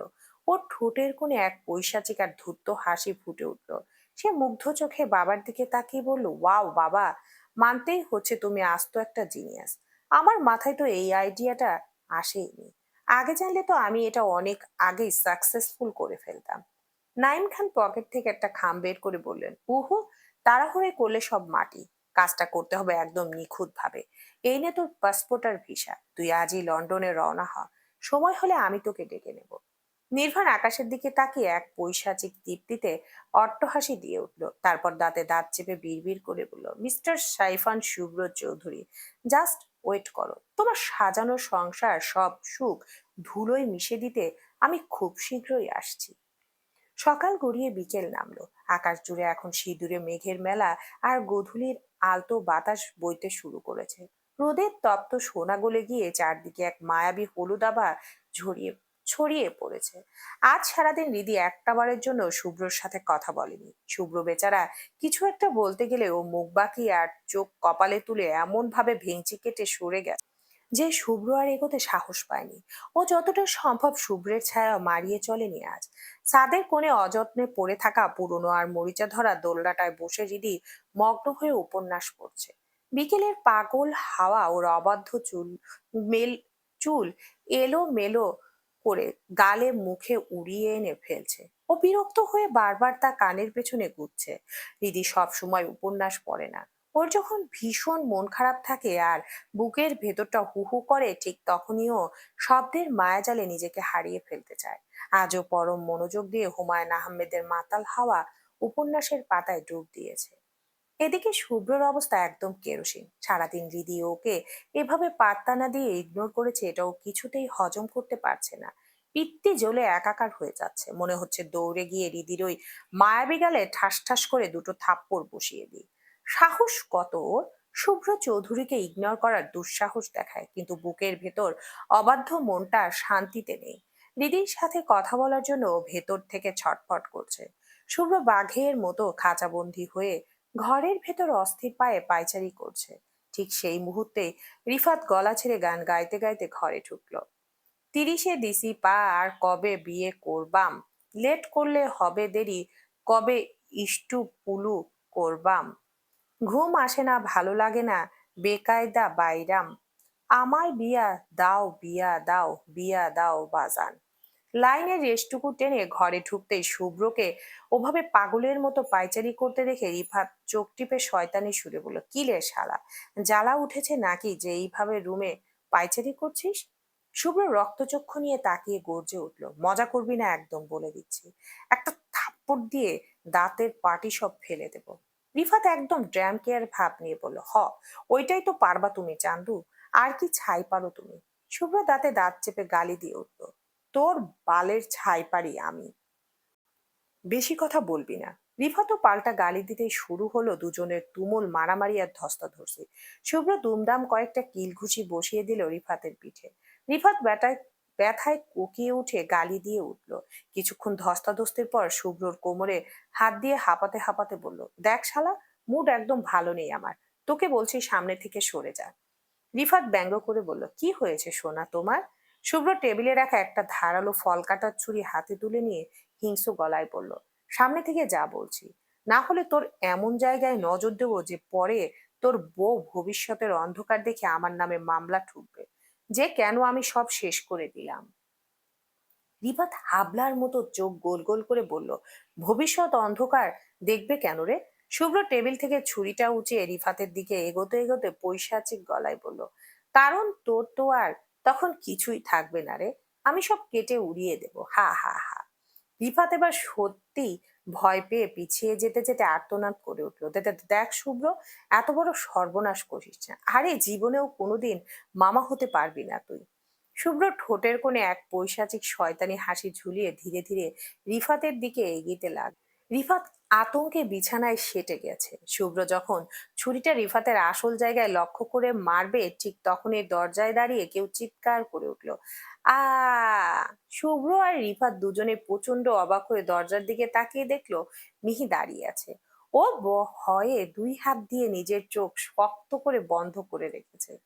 পরিস্থিতি বেগতিক দেখে শুভ্র সাথে সাথে হাতের ছুরিটা ছুঁড়ে ফেলে দিয়ে একদম স্বাভাবিক ভঙ্গিতে দাঁড়িয়ে মিহির দিকে তাকিয়ে গম্ভীর গলায় বলল, কারো রুমে ঢুকতে হলে যে পারমিশন নিতে হয় সেটা কি জানিস না? মাথায় কি একদম ম্যানার্স নেই তোর? মিহি সাবধানে চোখ দুটো খুলে কয়েকবার পলক ফেললো, তারপর নিজেকে স্বাভাবিক করার চেষ্টা করে কাঁপা কাঁপা গলায় বলল, আসলে ভাইয়া, রিফাত ভাইয়াকে তুর্য ভাইয়া ডাকছে, তাই রুমের দরজা খোলা দেখে সরাসরি ভেতরে চলে এসেছে। রিফাত এতক্ষণ ধরে পান রিফাত এতক্ষণে ধরে পান ফিরে পেল। সে মিহির দিকে তাকিয়ে কৃতজ্ঞতার সুরে বলল, তোমার হায়াত যেন অনেক বেশি হয় মিহি। একদম ঠিক সময়ে এসেছো তুমি, না হলে এই শালা এতক্ষণে তোমার ভবিষ্যৎ কাটতে শুরু করেছিল। রিফাতের কথার গুরু মনে মিহি বা শুভ্র কেউ কিছু বুঝতে না পেরে ওর দিকে অদ্ভুতভাবে ভুরু কুঁচকে তাকালো। রিফাত নিজের ভুল বুঝতে পেরে সাথে সাথে হেসে সালাম দিয়ে বলল, আরে সামাল দিয়ে বলল, আরে আমি জাস্ট মজা করছি। শুভ্র বিরক্ত হয়ে বিড়বিড় করলো, ইডিয়েট একটা। বলেই শুভ্র হনহন করে রুম থেকে বের হয়ে গেল। রিফাত একটা লম্বা শ্বাস ফেলে মিহির দিকে তাকিয়ে রহস্যময় হাসলো। সে বলল, ধন্যবাদ তোমাকে আমার বইয়ের ভবিষ্যৎটা বাঁচানোর জন্য। মিহি এবার কথাটার মানে বুঝতে পেরে প্রচন্ড লজ্জা পেল। ও আমতা আমতা করে বলল, ছি ভাইয়া, কি বলেন এসব। রিফাত মুচকি হেসে বলল, শোনো, সত্যি কথা বলতে কোনো লজ্জা পেতে নেই, তাই সত্যিটাই বললাম। কে বলতে পারে এই ভবিষ্যৎটা হয়তো তোমারও হয়ে যেতে পারে। মিহি কানে হাত দিয়ে তওবা করার ভঙ্গিতে বলল, নাউজুবিল্লাহ, আপনি থাকেন তো আপনার এসব আজে বাজে কথা নিয়ে। শুভ্রর আগে ফুসতে ফুসতে ছাদে পা রাখলো, কিন্তু সেখানে গিয়ে ওর মেজাজ একদম তুঙ্গে উঠলো। দেখলো ওর মহারানী কি সুন্দর আয়েশ করে দোলনায় বসে বই পড়ছে। শুভ্র বড় বড় কয়েকটা শ্বাস নিয়ে নিজের ভেতরের আগুন শান্ত করার একটা ব্যর্থ চেষ্টা করলো। তারপর খুব ধীর পায়ে নিঃশব্দে রিদির একদম সামনে গিয়ে এক বিশাল ছায়া নিয়ে দাঁড়িয়ে রইল। রীতি তখনও এক মনে বিড়বিড় করে পড়ছে। ও যে উপন্যাসের পাতায় এতটাই ডুবে আছে যে সামনে জমের মতো কেউ দাঁড়িয়ে আছে সেটা টের পাওয়ার কোনো হুঁশ নেই। হঠাৎ রিদির মনে হলো তার সামনে কেউ এক পাহাড় সমান স্তব্ধতা নিয়ে দাঁড়িয়ে আছে। ও চমকে চোখ তুলে শুভ্রকে ওভাবে অগ্নিদৃষ্টিতে তাকিয়ে থাকতে দেখে ভয়ে হাত থেকে ঠাস করে বইটা মাটিতে পড়ে গেল। রিদি তড়িঘড়ি করে উপর হয়ে বইটা তুলতে গেলে শুভ্র বাজের মতো ছো মেরে সেটা আগে তুলে নিল। এক পলক বইটার পরিচ্ছেদে চোখ বুলিয়ে ও রিদির দিকে তাকিয়ে হিমশীতল গলায় বলল, তাহলে আমার সাথে কথা না বলে এই উপন্যাস পড়া হচ্ছে আপনার? রিদি কোনো পাল্টা জবাব দিল না। ও মুখে একরাশ তাচ্ছিল্য নিয়ে শুভ্রর হাত থেকে বইটা নিতে গেল। শুভ্রর সাথে সাথে বইটা দূরে সরিয়ে দিয়ে রিদির একটা হাত খপ করে ধরে হ্যাকচা টানে নিজের একদম কাছে নিয়ে এলো। রিদির চোখের মনির দিকে তাকিয়ে দাঁতে দাঁত চেপে বলল, সমস্যা কি তোর? কথা কেন বলছিস তা? মুখে কি তিতা বিষ লেগেছে? রিদি তবুও নির্বিকার। ও শুধু শুভ্রের লোহার মতো শক্ত আঙ্গুলের বাঁধন থেকে নিজের হাত ছাড়ানোর জন্য বৃথা চেষ্টা করতে বৃথা চেষ্টা করতে লাগলো। রিদির এই নীরব অবাধ্যতা শুভ্রর মাথার রগ যেন ছিঁড়ে ফেলছে। ও মুহূর্তে রিদিকে টেনে নিয়ে গিয়ে ছাদের রেলিং আর দেয়ালের সাথে সজোরে চেপে ধরলো। ওর চোখের কোণে চোখ রেখে পৈশাচিক গলায় ফিসফিসিয়ে বলল, রিদি, আমাকে খেপিয়ে দিস না, ফল কিন্তু একদম বিষাক্ত হবে। রিদি এবার সত্যি জেদ চেপে গেল। লোকটা নিজেকে ভাবে কি, ভালোবাসে বলেই কি যা খুশি তাই করবে? ও চিৎকার করে বলে উঠল, আপনার সাথে আমার কথা বলতে একদম ইচ্ছে করে না। আমি কথা বলবো না আপনার সাথে। আপনি আমার থেকে যোজন যোজন দূরে থাকবেন, একদম কাছে আসবেন না আর ছুবেন না আমায়। শুভ্রর চোয়াল শক্ত হয়ে এক বীভৎস রূপ ধারণ করলো। ওর কর্কশ গলায় গর্জে উঠল, কি বললি তুই? আবার বল, কুইক, আবার বল।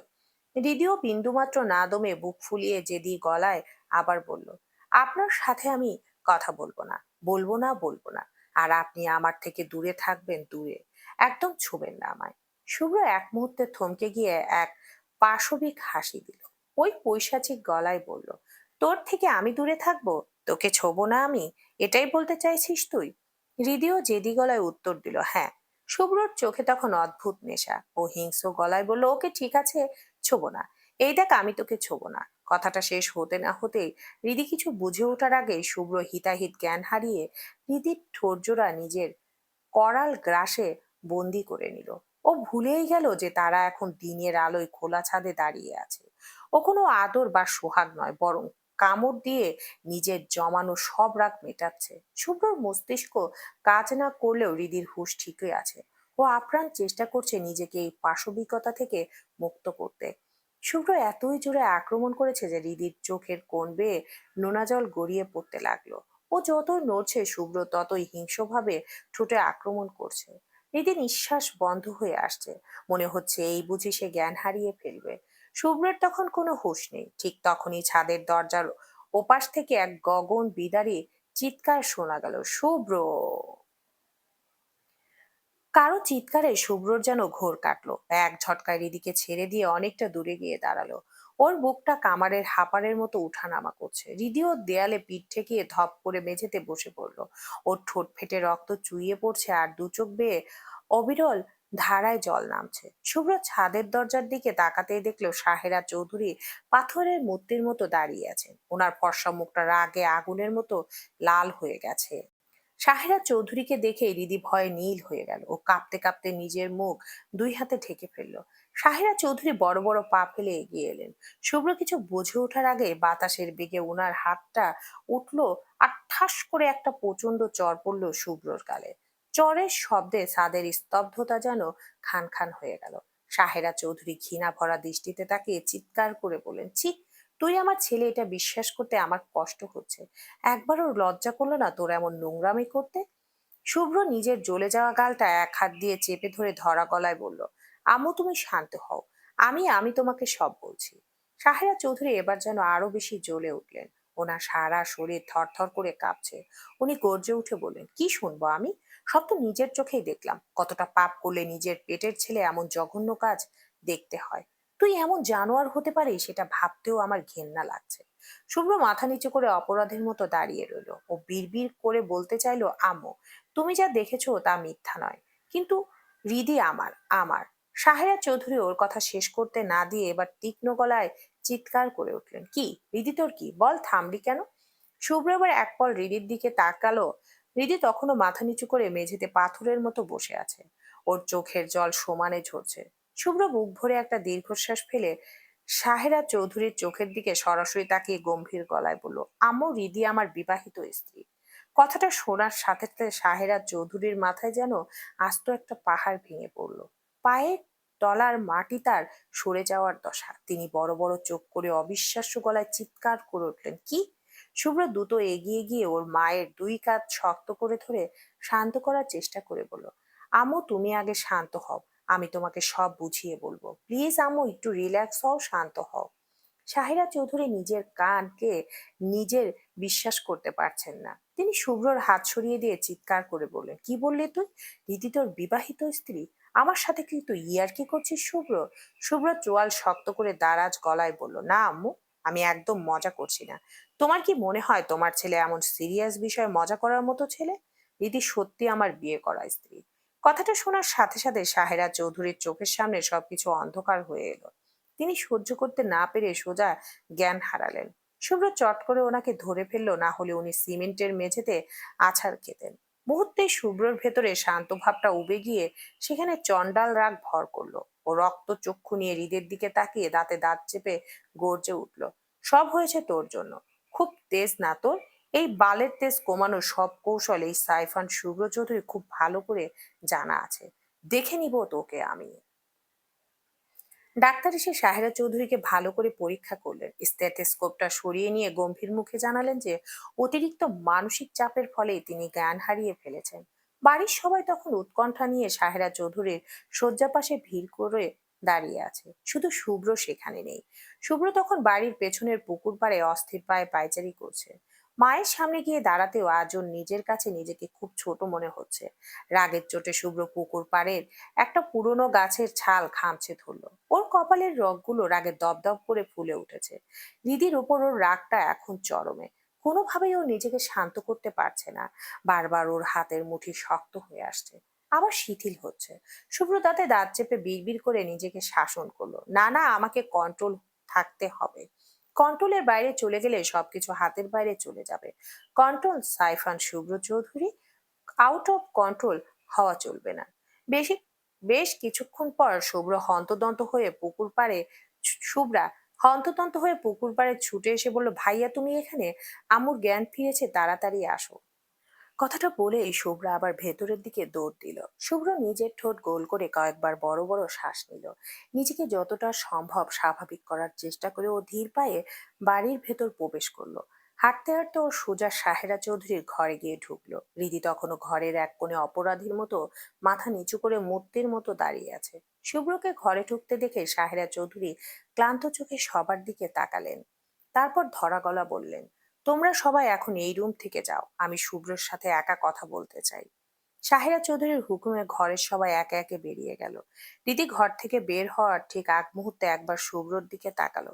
শুভ্র তখন এক দৃষ্টিতে ওর দিকে তাকিয়েছিল। দুজনের চোখাচোখি হতেই দিদি তড়িঘড়ি করে মাথা নিচু করে ঘর থেকে বেরিয়ে গেল। শুভ্রর সাথে সাথে একদম ছোট বাচ্চার মতো অপরাধী মুখে করুণ সুরে ডাক দিল, আম্মু। ছেলের ডাক শুনে সাহেরা চৌধুরী ঝট করে মুখ ঘুরিয়ে নিলেন। শুভ্র পরিষ্কার বুঝতে পারলো তার আম্মু ভীষণ অভিমান করেছে। ও ধীর পায়ে এগিয়ে এসে সাহেরা চৌধুরীর বিছানার পাশে বসলো। মায়ের একটা হাত নিজের হাতের মুঠোয় নিয়ে মিনতির স্বরে বলল, আম্মু শোনো না, তুমি তো কিছু না শুনে শুধু শুধু আমার উপর রাগ করছো।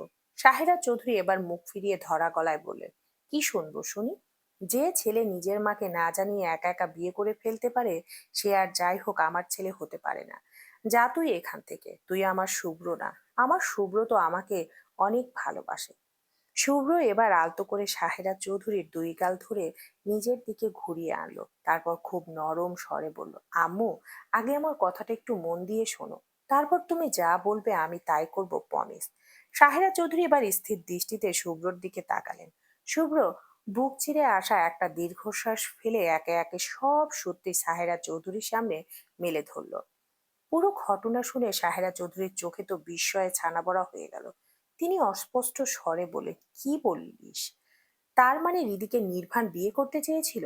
শুভ্র মাথা নিচু করে ধরা গলায় স্বীকার করলো, হ্যাঁ আম্মু, সেদিন পরিস্থিতি এমন ছিল যে আমি ওকে।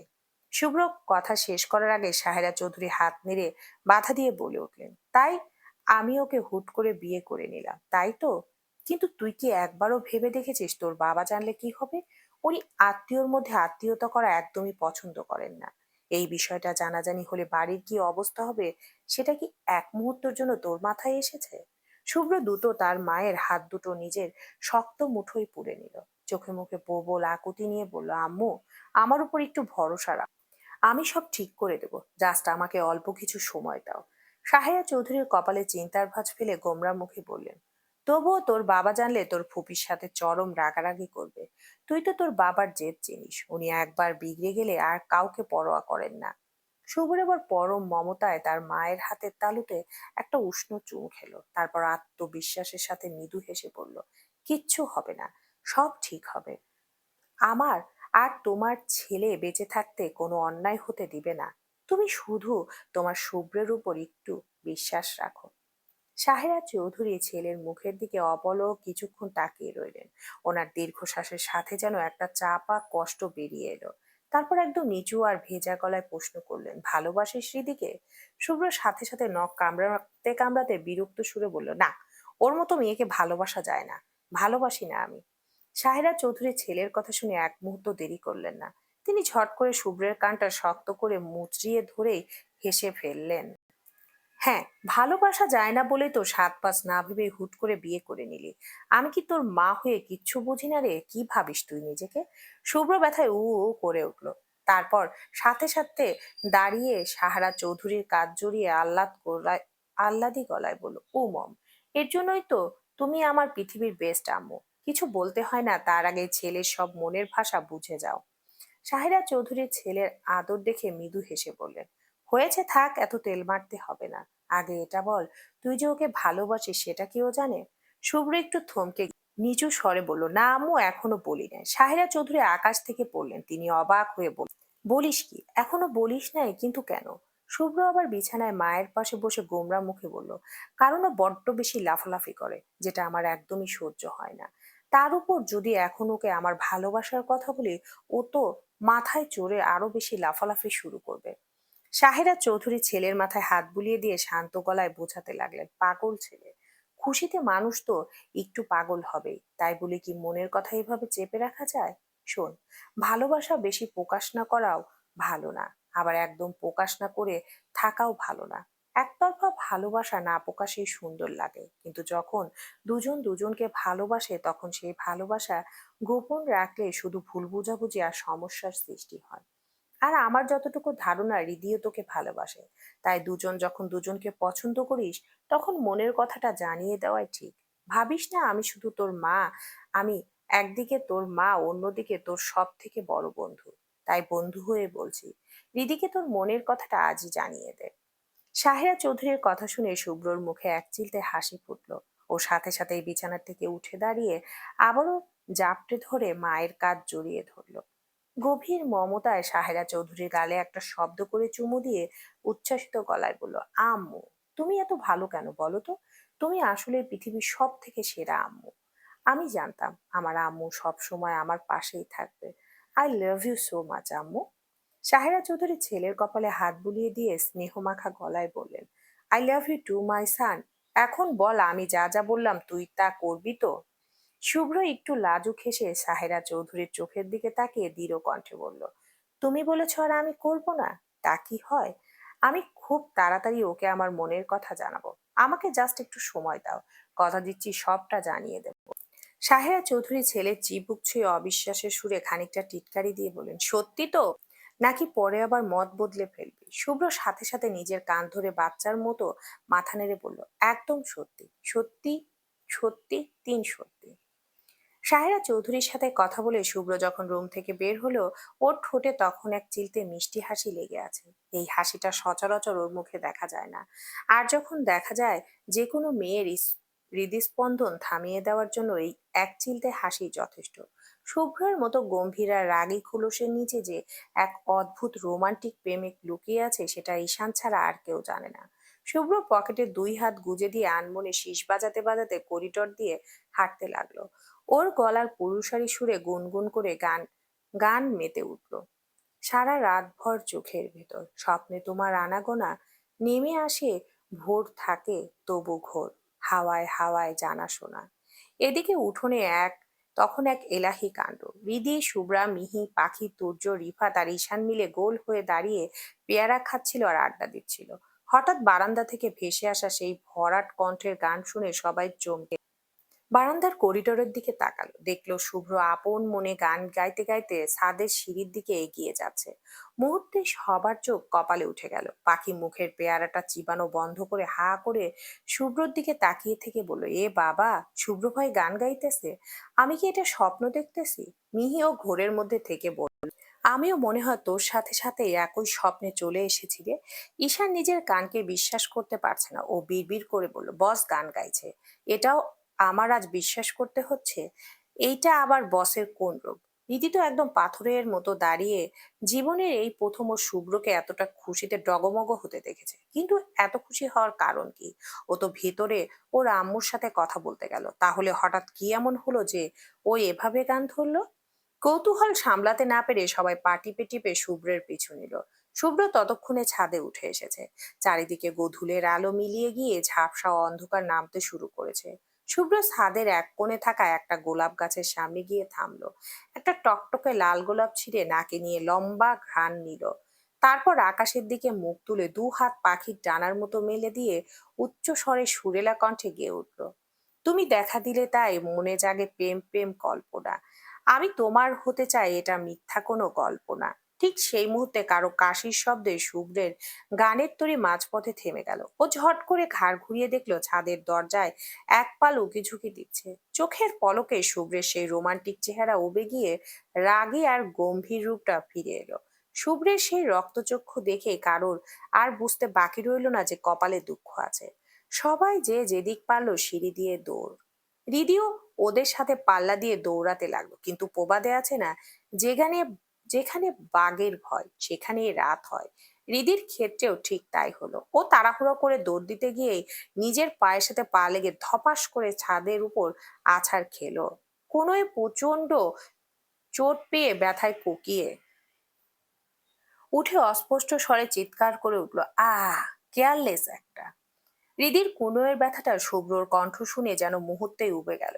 ও চমকে মাথা তুলে তাকালো। ছাদের আবছা অন্ধকারে রেলিং এর ধারে দুই হাত পকেটে ঢুকিয়ে ঠোঁটে এক চিলতে সেই চেনা বাঁকা হাসি নিয়ে দাঁড়িয়ে আছে ওর নবাব সাইফান শুভ্র চৌধুরী। শুভ্র সেই তীক্ষ্ণ দৃষ্টি সরাসরি হৃদির চোখের উপর নিবদ্ধ। শুভ্রকে এভাবে শান্ত আর হাসি খুশি দেখেই দিদির মনের ভেতরটা অভিমান আরো চড়া দিয়ে উঠল। একটু আগেই শুভ্র ওর উপর কতটা রাগ দেখালো, আর এখন যেন কিছুই হয়নি। রিদি একটা তাচ্ছিল্যের হাসি দিয়ে গাল ফুরিয়ে উঠে দাঁড়ালো। খুঁড়িয়ে খুঁড়িয়ে হাঁটা শুরু করতেই পেছন থেকে শুভ্রের সেই ভরাট কণ্ঠস্বর ভেসে এলো, এই শোন। রিদি মনে মনে ঠিক করেছিল আর ওর কোনো কথায় কান দেবে না, কিন্তু ওই যে শুভ্রের কণ্ঠস্বর শুনলে ওর পা দুটো যেন আর নিজের বসে থাকে না। ও না চাইতেও থমকে দাঁড়িয়ে গেল, ধীর পায়ে ঘাড় ঘুরিয়ে শুভ্রর দিকে তাকালো। শুভ্র তখনও একই ভঙ্গিতে দাঁড়িয়ে, চোখে এক অদ্ভুত মায়া আর জেদ। শুভ্র এবার সোজা হৃদির চোখের মনির বরাবর তাকিয়ে খুব নিচু কিন্তু স্পষ্ট স্বরে বলল, রাতে ছাদে আসিস। কথাটা শুনে হৃদির ভেতরটা একেবারে কেঁপে উঠল। এই তো কিছুক্ষণ আগে কি তুলকালাম হয়ে গেল, আর এখনো রাতে ছাদে আসার কথা বলছে। হৃদির রাগটা এবার জেদে রূপ নিল। ও ভুরু কুচকে গলাটা একটু শক্ত করে সোজাসুজি উত্তর দিল, পারবো না। এই বলেও আবার হন হন করে হাঁটা শুরু করলো। ও আর এক মুহূর্ত এখানে থাকতে চায় না। শুভ্রের এই মায়াবী চাহনি ওকে দুর্বল করে দিচ্ছে, কিন্তু শুভ্র তো হার মানার পাত্র নয়। ও রিদির চলে যাওয়ার দিকে তাকিয়ে একটা আত্মবিশ্বাসী হাসি হাসলো। তারপর একটু জোর গলায় বলল, আমি জানি তুই আসবি, কারণ আমি ডেকেছি তোকে, তোকে আসতেই হবে। আমিও দেখবো তুই না এসে থাকতে পারিস কি না। শুভ্রর এই দাপুটের কথা শুনে রিদির রাগে গা জ্বলে উঠল। ও কি ওর হাতের পুতুল নাকি যে ডাকলেই যেতে হবে? রিদি আর পেছনে ফিরে তাকালো না। বেশি করে মুখ বাঁকিয়ে দ্রুত ছাদের সিঁড়ি দিয়ে নামতে লাগলো। নামতে নামতে ও দাঁতে দাঁত চেপে বিড়বিড় করে নিজেকে নিজে শাসাতে লাগলো, যাব না, আমি মরে গেলেও যাব না। ও মনে করে কি নিজেকে? আমিও দেখবো আমি যাই কিনা। হুহ। বাড়ির উঠোনে একলা দাঁড়িয়ে শুভ্রা এক মনে অন্ধকার আকাশের দিকে তাকিয়ে রইল। সারাদিন হই হুল্লোড় আর টুকটাক হাসাহাসিতে কাটলেও এই নিঝুম সন্ধ্যায় নিজের ভেতরটা কেমন জানি ফাঁকা লাগছে। খুব একা একা বোধ করছে ও। হঠাৎ নিস্তব্ধতা ভেঙে পেছন থেকে এক পরিচিত কণ্ঠস্বর ভেসে এলো, শুভ্রা। শুভ্রা ধীর লয়ে ঘাড় ঘুরিয়ে দেখলো ঈশান দাঁড়িয়ে আছে। আজ সারাদিন ঈশানের সাথে ওর একটা কথাও হয়, অথচ অন্যদিন হলে ঈশানকেও জ্বালিয়ে মারতো। আর আজ দুজনেই কেমন চুপচাপ। শুভ্রার এই অস্বাভাবিক শান্ত থাকাটা ঈশানের একদম পছন্দ হচ্ছে না। শুভ্রা নির্লিপ্ত গলায় বলল, হুম, কিছু বলবেন? ঈশান একটু এগিয়ে এসে নরম সুরে জিজ্ঞেস করলো, কি হয়েছে তোমার? মন খারাপ? শুভ্রা এবার আকাশের দিকে দৃষ্টি ফিরিয়ে নিল, উদাস গলায় বলল, না এমনি। ঈশান এবার সরাসরি ওর চোখের দিকে তাকিয়ে বলল, আজ সারাদিন আমার সাথে একটা কথাও বলনি। আচ্ছা, তুমি কি আমার উপর কোনো কারণে রাগ করেছো? শুভ্রা ম্লান হেসে জবাব দিল, না, রাগ করিনি। ঈশান একটা স্বস্তির নিঃশ্বাস ফেলে বলল, রাগ না করলেই ভালো। শুভ্রা শুধু ছোট করে উত্তর দিল, হুম। ঈশান আর কথা বাড়ালো না। সে এক বুক দীর্ঘশ্বাস ফেলে নিঃশব্দে সেখান থেকে চলে গেল। শুভ্রা অনেকক্ষণ ওর চলে যাওয়ার পথের দিকে বিষণ্ণ চোখে তাকিয়ে রইল। ঈশানের এই হঠাৎ চুপ হয়ে যাওয়াটা যেন শুভ্রার মনের মেঘটাকে আরো ঘন করে তুলল। মনটা কেন জানি আগের চেয়েও বেশি ভারী হয়ে এলো। চারদিকে এখন ঘুটঘুটে অন্ধকার, ঝিঝি পোকার একটানা ডাক আর দূরে শেয়ালের হুক্কা হওয়ার শব্দ মিলে এক অদ্ভুত নিস্তব্ধতা তৈরি করেছে। বাড়ির সবাই রাতের খাওয়া শেষ করে যার যার ঘরে শান্তিতে ঘুমিয়ে পড়েছে। শুধু ঘুম নেই হৃদির চোখে। সে একা ব্যালকনির গিল ধরে দাঁড়িয়ে আছে। ওর অবদ্ধ মনটা প্রতি সেকেন্ডে ওকে খাঁচা খোঁচা দিচ্ছে। একবার ছাদে যা, ও তোকে ডেকেছে। কিন্তু রিদি জেদ ধরেছে, সে কিছুতেই যাবে না। বড় পাজি এই মনটা। তাকে নিজের থাকে নিজের শরীরে, অথচ সারাক্ষণ চাতক পাখির মতো ধ্যানে থাকে অন্য একজনের। রীতি নিজের নখ কামড়াতে কামড়াতে ভাবলো, না, কিছুতেই যাব না। ও মনে করে কি নিজেকে ডাকলেই যেতে হবে? হঠাৎ হৃদির কাঁধে কেউ আলতো করে হাত রাখলো। নিস্তব্ধতায় চমকে উঠে হৃদি পেছনে তাকিয়ে দেখলো শুভ্রা দাঁড়িয়ে। শুভ্রার চোখেও ঘুমের লেশ মাত্র নেই। ও নরম গলায় বলল, এভাবে একা দাঁড়িয়ে আছিস কেন, ঘুমাবি না?